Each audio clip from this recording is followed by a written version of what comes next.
How many of you are blamers? How many of you, when something goes wrong, the first thing you want to know is whose fault it is? Hi, my name is Brené. I'm a blamer. Let me just tell you this quick story. So this is a couple years ago when I first realized the magnitude to which I blame. I'm in my house. I have on white slacks and a pink sweater set, and I'm drinking a cup of coffee in my kitchen. It's a full cup of coffee.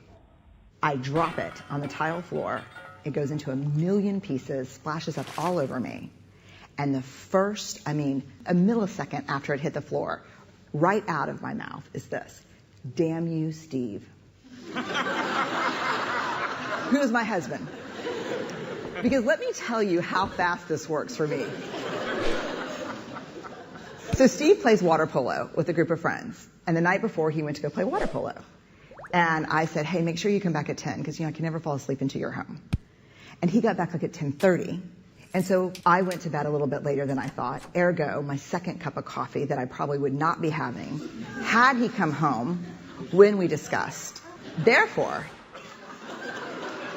and so the rest of that story is I'm cleaning up the kitchen. Steve calls, caller ID. I'm like, hey. He's like, hey, what's going on, babe? What's going on? So I'll tell you exactly what's going on.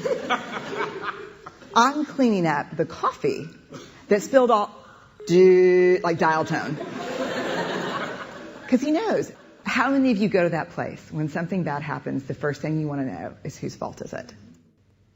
I'd rather it be my fault than no one's fault. Because why? Why? Because it gives us some semblance of control. But here, if you enjoy blaming, this is where you should stick your fingers in your ear and do the na thing, because I'm getting ready to ruin it for you. Because here's what we know from the research. Blame is simply the discharging of discomfort and pain. It has an inverse relationship with accountability. Accountability, by definition, is a vulnerable process. It means me calling you and saying, hey, my feelings were really hurt about this, and talking. It's not blaming. Blaming is simply a way that we discharge anger. People who blame a lot seldom have the tenacity and grit to actually hold people accountable, because we expend all of our energy raging for 15 seconds and figuring out whose fault something is.